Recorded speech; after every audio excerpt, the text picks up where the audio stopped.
Hello, and thank you all for joining us today to learn how to safely unite employees at in-person workplace volunteer events. I'm Jim Starr, President and CEO of America's Charities, and I'm happy to be joined today by our friends at Give to Get, Amber Graveskis, Account Director, and Tori Woods, Senior Manager for Social Impact Programs. For those of you not familiar with America's Charities, we're a 501c3 nonprofit with 40 years of employee giving expertise. We inspire employees and organizations to support causes they care about to bring more resources to the nonprofits that are changing our world. We do this by supporting all your social good needs and goals across all your corporate and employee giving, grant making, and volunteerism efforts, all in one place with a single solution and a dedicated team of experts. And by working with our partners like Give to Get, who excel in developing strategic and engaging volunteer experiences, we help you get the impact you're trying to achieve. For the last decade, America's Charities has commissioned research to identify trends, attitudes, and perceptions in employee workplace giving. The number of employees who volunteer and the amount of time they give is growing. In fact, volunteering tops the chart when you look at the top 5 motivations for workplace donors, be it through paid time off to volunteer or offering matching gifts and grants to nonprofits based on employee volunteer service. Employees value volunteerism and actually expect their employers to provide opportunities for giving through employer-sponsored programs. But as an employer, how do you actually manage and measure successful employee volunteer programs and create meaningful and engaging events that align with your goals? This has been a challenge for many employers long before the pandemic.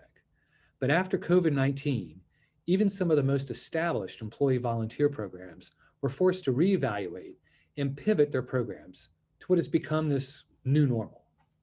It's now become clear that moving forward, volunteer events will need to transform to include individuals who work remotely, in hybrid situations, in person, at various levels of the company, and in multiple markets.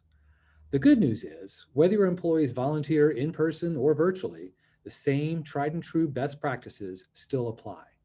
And after we finish our conversation with Amber and Tori today, our goal is for you to feel prepared and confident hosting your next event. Before we dig in, I'd like to introduce you to Amber and Tori and let them share a little about their work at Give to Get. Thanks, Jim. Hi, everyone. I'm Amber, an account director at Give to Get.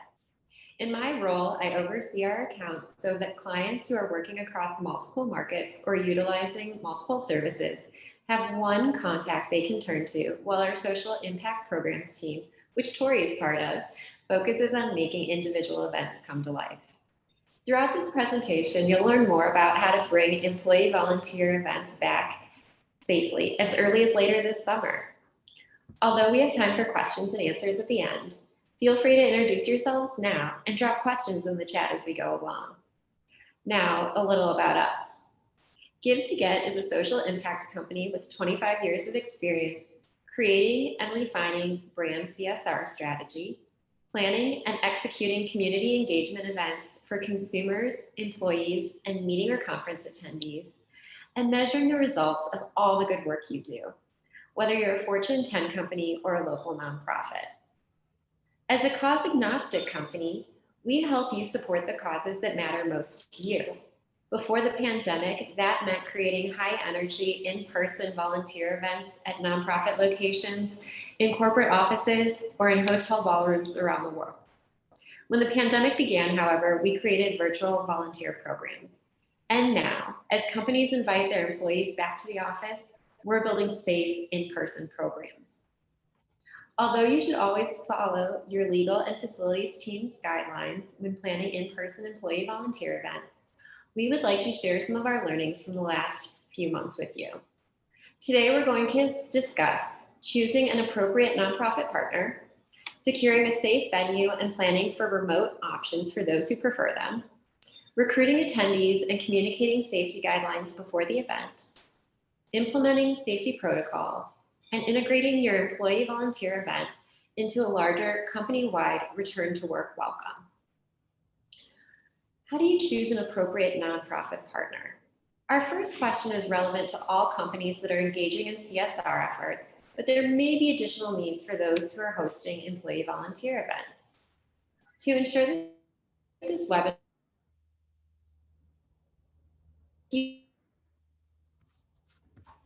To get started, we're asking what's most important to you when choosing a nonprofit partners. For answers, we've included the common responses that we hear from our clients, which depends on your leadership team, the size of your company, and more.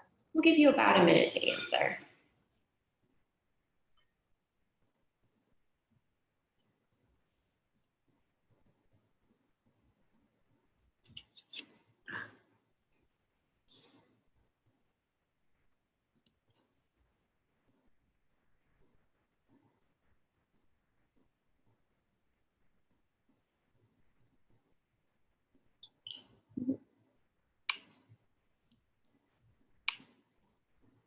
There you have it.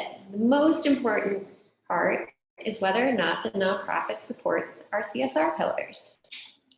That's a pretty common concern, and soon Tori will address some of these other issues. As a senior social impact program manager at Give to Get, Tori has led our team's efforts in learning how nonprofits are planning to welcome volunteers back to their locations. She recently hosted several roundtables with nonprofits throughout the country and will tell you what she's learned. Thanks for the introduction, Amber. I'd be happy to elaborate. And it's nice to be here in person today. Give to Get works with hundreds of nonprofit partners throughout the world. We really strive to create partnerships that both fit into our clients' portfolio, or as you saw, support CSR pillars, and that also make a difference and an impact in their communities. This is extremely important and special now as the demand is ever changing. So Jim will speak a little bit later as to how America's Charities can support your company or nonprofit in finding a partner, but here are a few takeaways that we'd like to share. So I recommend having multiple conversations and doing your research before committing to a relationship with a nonprofit or a corporate partner. And go ahead and ask for references if needed. This is a very important opportunity for your company and culture. Also, what does the board look like? Are they diverse? How is their financial standing, or perhaps their charity rating as well? And what are they going to look like a few years from now? Also, again, does it align with your pillars or company's goals? So don't be deterred also by what you see on their website, as many nonprofits lack technology or funding and perhaps have larger goals for their programs that may align with some of your interests also.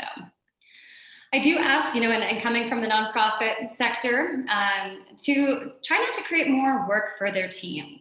Many of them, may see your name and your company and be really excited and do whatever they can to make this partnership work, but make sure that it's going to work for both partners here. And lastly, to be patient. Many organizations are under or short-staffed, and just think about the great work that they're doing in the community. And if they're not able to answer that phone call or answer that email right away, it's probably because they're doing great work right now. So just be patient with them. So as Amber mentioned, we recently polled our partners' current statuses and how their needs and services changed over the year. We've seen that a lot of examples, such as those seen on the screen here, such as food banks, hospitals, homeless shelters, and others, saw an increased need for services last year, including but not limited to food, employment, financial support, and mental health services. And actually 80% of those organizations are serving clients in person. So they weren't able to stop just because the pandemic hit. They actually, had their services increase. So some of our nonprofit partners pivoted to virtual experiences. However, the underlying issue with this was repeatedly that there was a digital divide. So, how are they going to offer their clients services when they have limited to no access to internet or technology devices? How do you have this engaging mentorship or mental health opportunity with your clients when they can't even get online? So, especially for many of our education partners, their essential programs may have been after school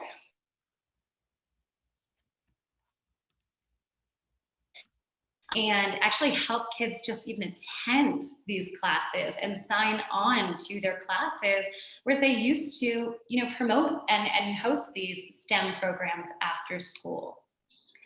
So, looking ahead, some of our partners are welcoming in person programs and do have the ability to host safe outdoor programs. In fact, over 50% of our partners surveyed are currently or planning to host group engagements of 25 or more within the next 6 months. So some of these examples are nonprofit or environmental organizations, and then again, the shelters and food banks, and really those that have the larger infrastructure. But not all nonprofits are the same. And it may look a little bit different to corporate partners, and how to guide them and tell them what is best. But it's not always an easy feat. So I'll turn it over to Jim to talk through how to be a good partner. Tori, thank you. So there's a couple of things that you want to understand if you're coming from the employer side when you engage with a nonprofit.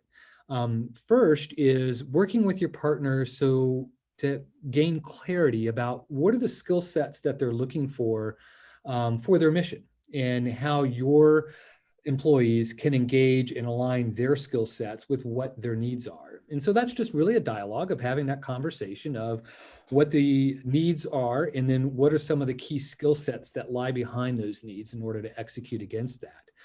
And then once you have that understanding, the other side of the coin is knowing what skill sets your employees are bringing to the table. And where you can make that match between an employee's skill sets and desires to want to help and the nonprofit's needs of what they need.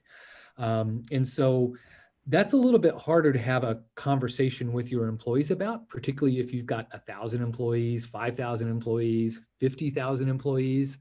And so if there's technology that you can leverage, that's really the easiest and best solution. The platform that we offer our clients, our Engage platform, does allow the employees to register, if you will, or identify their particular skill sets, as well as the types of opportunities they're looking to volunteer for.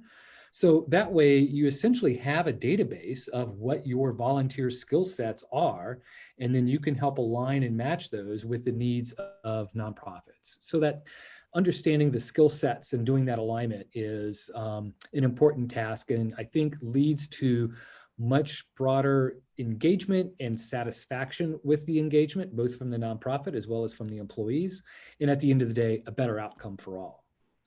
The other important thing to really kind of have a really good understanding of, and Tori referenced this, and that is the nonprofit's capacity to actually absorb your volunteer activity. I can tell you from my own experience leading volunteer efforts for a very large nonprofit organization in which the volunteers were absolutely critical to delivering mission. I can tell you that volunteers are not free. And there is a level of investment that the nonprofit has to make in order to ensure there are great volunteer experiences and value brought to the organization. And that's more than just administrative and keeping track of volunteers and their hours and things of that nature. It goes into programs and basically all aspects of the nonprofit. So there is a level of investment all nonprofits are making to make sure they've got very quality volunteer experiences, because their goal is to not just have somebody come and volunteer for them once. They'd like to have that volunteer engage with them time and time again, and really kind of become part of their family, and maybe support them in other ways as well beyond just volunteering. Unfortunately, the pandemic's really stretched everybody's resources, and nonprofits in particular, either by the fact that donations to their mission declined, or the actual opposite happened, and they have incredible demand for their services. And so nonprofits were stretched in a whole variety of different ways. And we've seen that with many of our own nonprofit members as well. So how do you guys engage or work with companies to help them engage and assess capacity for these programs with their nonprofit partners?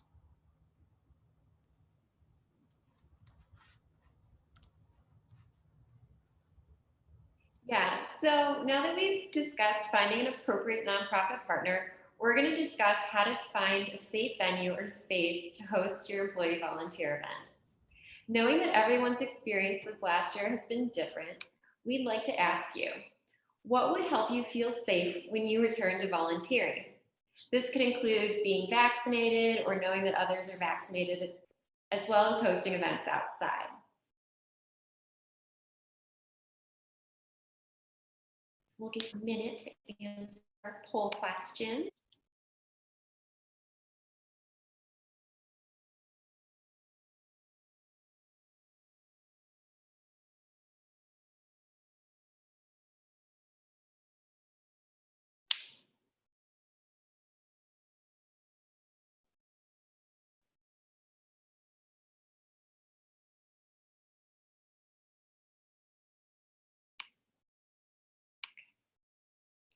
All right, it looks like it's important to us to know that all attendees have been vaccinated or can show proof of testing negative for COVID-19 within 72 hours of the event. We'd like to see that all unvaccinated people would be required to wear masks. And that's a pretty common feeling. Although vaccinations are now widely available, there's still justifiable concern about the virus, especially for organizations that have numerous locations. Each state has tackled the last year differently, and some early missteps may leave residents concerned about safety. Others are just handling things different county by county. I live in Los Angeles, and earlier this month, LA decided that those who were vaccinated didn't have to wear masks indoors. Yesterday, however, the county announced that all individuals should wear masks indoors in public spaces, regardless of their vaccine status, to stop the spread of the COVID-19 Delta variant. Additionally, many of your fellow volunteers may have had different experiences than you did over the last year. They've chosen to talk about them at work. Their family members may be healthcare workers, or they may care for children under 12 who aren't eligible for the vaccine yet, or they themselves may be immunocompromised. Their concerns, whether they resonate with you, are valid and need to be taken into consideration when planning a welcoming social impact experience. Tori will walk us through her team's planning process, but I'll reiterate again that we encourage you to use your legal and facilities team's guidelines, as well as your nonprofit partners' recommendations. So we know that you're all experts in perhaps planning a volunteer engagement, but when planning an in-person program post-pandemic, one of the most important factors is really providing that safe space for volunteers and to listen to what they have to say and what they're comfortable with. You know, we saw through that poll that it's kind of across the spectrum.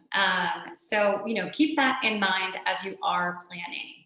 So first, we recommend doing a pulse check with your colleagues. What have they participated in recently? What group size are they comfortable being with? Once you have these confirmed, you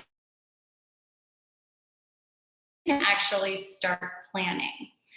We always recommend, if you have the champions within your team, you know, to work with them, get that sense as to what the localized community or localized offices are interested in. What nonprofit are you going to work with? Is this a family-friendly event? Will you go on site to a nonprofit, host at a public location, or host it on site? So from our experience and our nonprofit and corporate clients, we've heard that the following are most important for any type of in-person program. And those include having an outdoor project with, you know, fresh air, but chances, so keep that in mind as well. Keeping within a small pod or small group, and then really having those preventative measures, such as your sanitation stations, check-ins, as we just saw in the poll, making sure that people were tested within the past 72 hours, or even having rapid testing on site. I've seen at some events recently, or showing, proof of vaccination. So the local and national guidelines, as Amber just mentioned, are ever changing. So we really need to be flexible and adapt to those. And a few ways we can do so are by offering multiple volunteer opportunities, which I will let Amber elaborate on. Yeah. When you registered for this event, we asked you when you'd feel comfortable hosting volunteer events again. Many people said that they'd like to come back in the summer or fall. But what if your employees aren't ready to volunteer in person yet? What do? We've come up with a few different ways to work with remote employees. In May 2020, we developed a virtual volunteering program that allows employees to volunteer together from remote locations. Clients were given the opportunity to choose a nonprofit partner or cause to support. We then worked with those organizations and cause areas to create volunteer activities. Like a meal delivery service, we would send a box with all of the items needed to assemble donations to volunteers. We also included instructions on how to assemble donations and shipping labels to ensure that donations reach the right nonprofit contact. To make the program more engaging, we scheduled a video conference with the volunteers and a nonprofit representative. The nonprofit representative would orient the volunteers to their mission, tell them a little bit about the individuals who are being served, and how the donations would end up impacting them. We've updated this program a bit over the year, and so I'm going to let Tori explain how it's evolved into a hybrid offering and provide a couple case studies. Yeah, so the Social Impact at Home program has been a huge success, and personally a lot of fun this past year. We've actually sent out over thousands of boxes globally.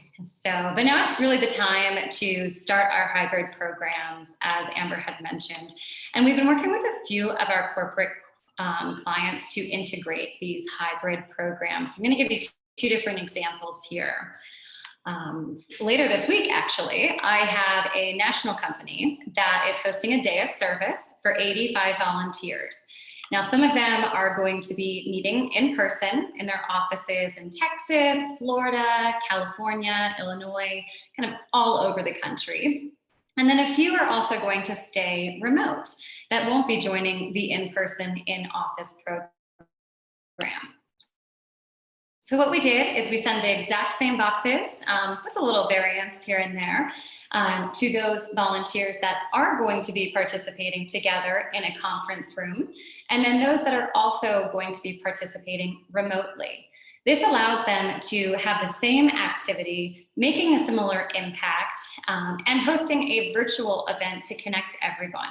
So those that are in office are going to be joining from their Zoom in their conference room, and then those that are at home will also join from Zoom.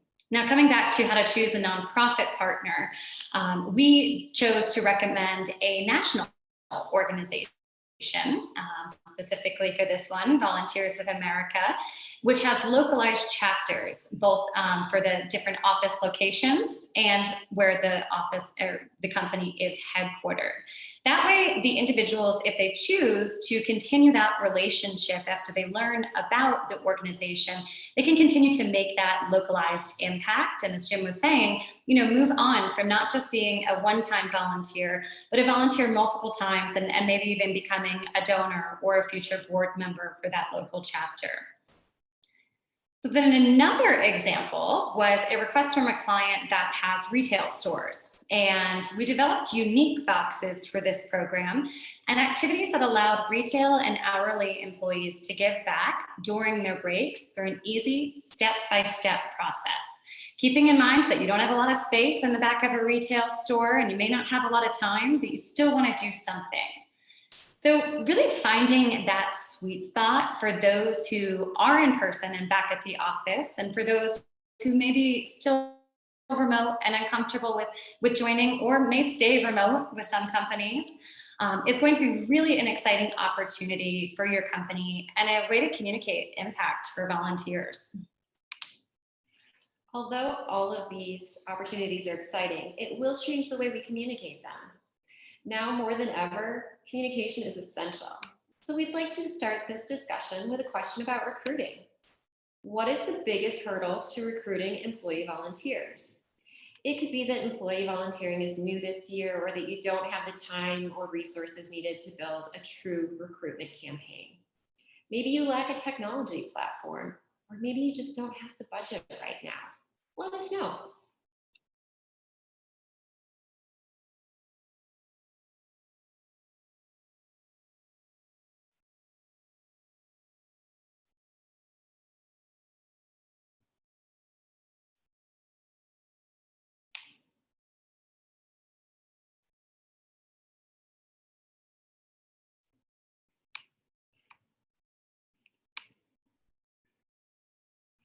So for those of you that lack a technology platform, which is about 20%, Jim's team can help you with that. It's not our space.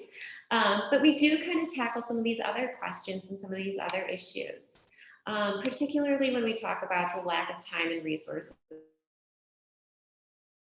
through recruitment campaign. First, I think the most trouble we get into is when we start planning too late. We generally recommend planning and recruiting volunteers about 2 months in advance. This gives volunteers time to block off their calendars or rearrange reoccurring meetings. We also recommend communicating as much information as possible to help your volunteers plan their day and get excited about the event. If you're lacking leadership buy-in at the executive level, you can see if there's a local leader who can champion the program. This may mean that at first your volunteers are all from one department or one office, but hopefully they have a great time and share photos and stories on your intranet, and more people turn out in the future. Tori's going to walk us through some of her tried and true recruitment strategies. Yeah, so communication is extremely important for any volunteer program, regardless of if it is an in-person, post-pandemic, pre-pandemic, and just making sure that your volunteers know that they're special, that there is limited capacity, that this is a really exclusive volunteer program. So prior, to your program, safety guidelines for both your nonprofit partners and your volunteers. You can do this through a digital waiver that, again, we recommend having your legal team, review and approve ahead of time, and also your nonprofit partner if needed. Perhaps there's even an option on your registration page to check off or upload information about COVID-19 testing results or vaccinations, or what they're interested in doing for their volunteer. So also clearly explain the check-in process. You want your volunteers to know exactly how to prepare for this event. Is there going to be water? Or because it's COVID, we're not going to be sharing pens and pencils and supplies and water stations. So let them know the check-in process and how to prepare for the event, such as testing or if masks are mandatory. And I'll give a little example in a little bit about that also. We also like to communicate with them prior about the different volunteer projects. So really gets them excited, makes them feel comfortable about what they're doing, and lets them know about the anticipated impact and that their actions and by them showing up is going to be appreciated. And of course, to follow up after the program and track your hours and let them know other opportunities and ways in which to support the organization. Now the topic on everyone's mind. How do you establish and implement safety protocols? First, be sure to double check all safety standards with your legal and facilities team and ensure that you're following the nonprofit's rules. But remember, even if you follow best practices, will get sick. Think through how you want to handle these issues ahead of time. Your legal team probably already has a protocol in place to warn employees about work-related COVID-19 exposures. Now that we've gotten a legal disclaimer out of the way, though, Tori can tell you about how improved safety precautions can be implemented in a fun, welcoming way on the day of the event. Well, I wish I could give you a straight answer, but honestly, it's going to be dependent on your nonprofit partner and your company culture. So through our conversations, we've seen both spectrums of the events and comfort levels. So for example, a client in Northern California recently hosted some school beautification projects, and these were available for up to 25 volunteers to attend and have some space and participate in an outdoor project. One of the projects ended up having 12 volunteers, which unfortunately was canceled due to weather. So another thing that you have to think about. One location had 20, which seems to be their sweet spot, and another had over 100 volunteers show up. So these were all across Northern California. But the success behind these were not only because of the need, but also because of the local company culture and the success of champions and executives promoting it. So going back to what volunteers were comfortable with, one of the locations, this was prior to California kind of lifting some of their protocols. So they required that masks were worn if people were within 6 feet of each other. Now, because it was outside and over 100 degrees, some people may not have had masks on, and it made some volunteers uncomfortable. And they asked that this to be enforced, regardless of being outside or 6 feet away of each other, because this was the company's rules and also following OSHA requirements as well. So again, this just goes back to making sure that you're communicating the expectations and then enforcing them if needed. So during our nonprofit roundtable, for another example, we found that many charities, even those engaging with clients and youth, are open to hosting corporate events. They really need the manpower, the mentors, and the volunteers right now.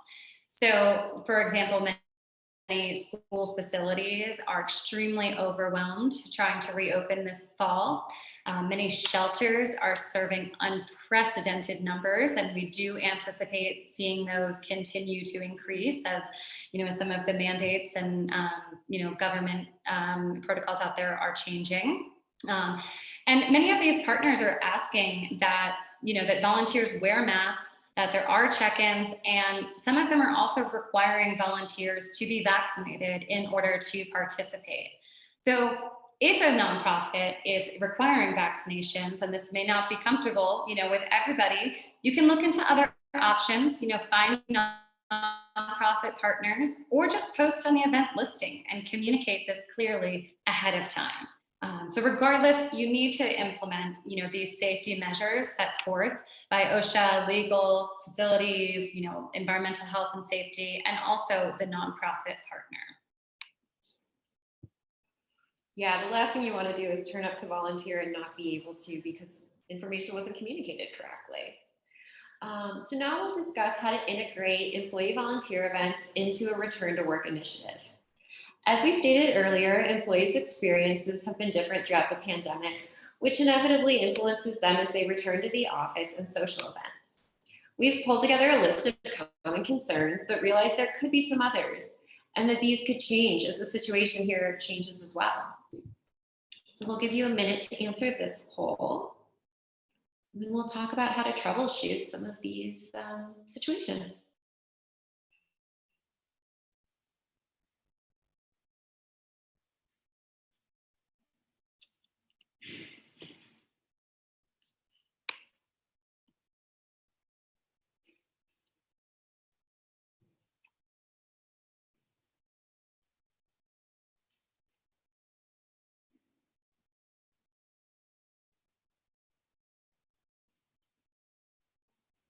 Okay, we're going to end this one a little bit early so we can keep going. Okay. It seems like people are pretty concerned about a lack of control over their environment, which makes sense. In public spaces, a lot of it's on the honor code as to whether or not you've been vaccinated and required to wear a mask and all of those types of things. Which means that while some people may be glad to return to work, others may feel increasingly anxious. One way to ease people back into the office includes hosting an employee volunteered event as part of an orientation day.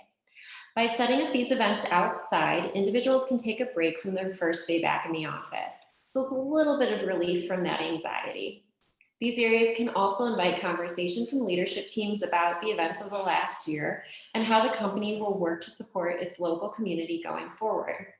We have 2 case studies of different ways these programs can be set up that Tori will talk you through now. Yeah, so we've been in conversation with global events team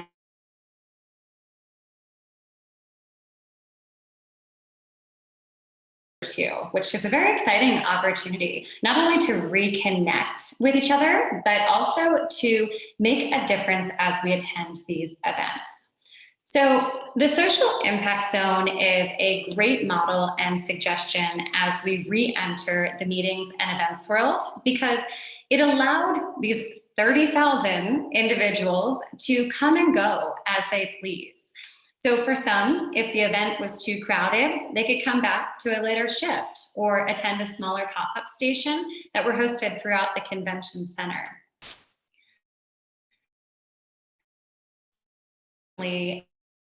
And communication throughout the conference to let the volunteers and attendees know the larger impact, even if they only volunteered for a short period of time or participated in a less intensive activity.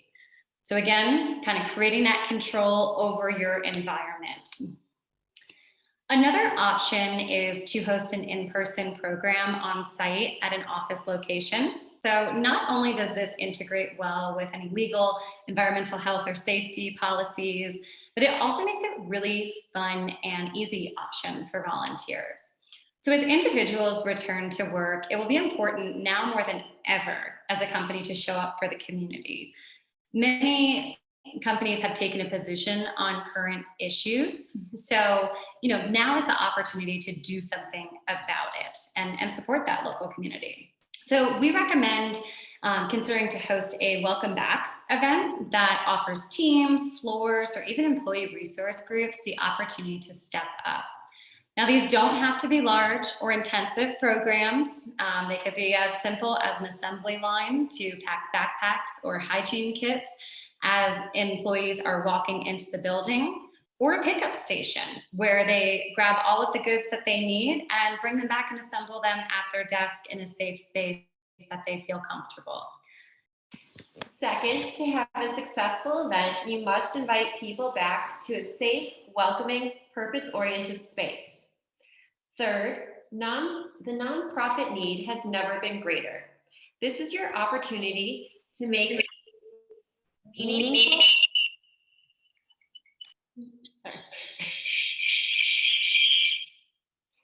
a meaningful, long-lasting impact on others in your community. Now let's turn it over to Jim for questions and answers. Tori, Amber, thank you guys so much for some fantastic and very valuable content. Going to give an opportunity, if anybody does have any questions, you can post them on the Q&A button on your Zoom. Give a couple of seconds for that, but I do want to make a couple of announcements for everybody. One is that this webinar will be posted on our website tomorrow, as well as sent to each attendee. And we have had a few technical glitches this afternoon with the Zoom. Not an unusual thing, but an unfortunate thing. And so I would just like to reiterate that if you didn't get an opportunity to either hear the entire webinar or you have a question, both of our teams are available to hop on a quick call, or you can communicate with us via email. We want to make sure that all of your questions are addressed as well. All right, I do have a question for Tori and Amber. Earlier, you guys mentioned that a client in California who organized an event got rained out. How do your clients and nonprofit partners typically address weather cancellations? Well, and unfortunately, that's kind of rare in California. And do apologize for all the technology issues. The way in which, prior to the pandemic, we would still host these programs if it's, if there's rain or a chance of rain. However, if there was inclement weather, we always push it, to a later date. And I think that this is going to be really important, especially, when hosting programs primarily outside, to make sure that you provide that safe space for your volunteers. So, for events that I've run in the past, we've had tents as backup. We've changed some of the programs a bit. I mean, how are you supposed to paint a mural at a school if it's raining outside? So, as we're kind of going through some of those logistics and questions, we always keep weather in mind, and I think now more than ever, we will set that rain date. We will make sure that those funds and those projects roll over to a future program because, we want to create that impact, and we want to still, do the, the activities for that nonprofit partner, but creating that safe space. So yeah, basically it's kind of the theme from what we've heard today is be flexible and be agile because things are constantly shifting and changing.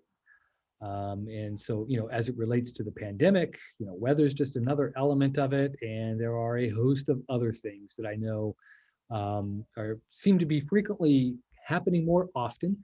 That does require, an employer, their employees and volunteers and the nonprofit to all just, kind of be flexible and be able to kind of roll with what you got to roll with. All right, I don't see any other questions coming in. So Tori and Amber, thank you guys again so much for a fantastic webinar on volunteering. Looking forward to future events and bringing additional knowledge and expertise to our participants. And for all of those that have participated, thank you again for your time. This webinar will be posted on our website, will be sent out. And again, if you do have any additional questions that you didn't get an opportunity to ask, or you think of something a little bit later, feel free to reach out. We're happy to engage. With that, thank you, everybody. Thank you. Bye, guys.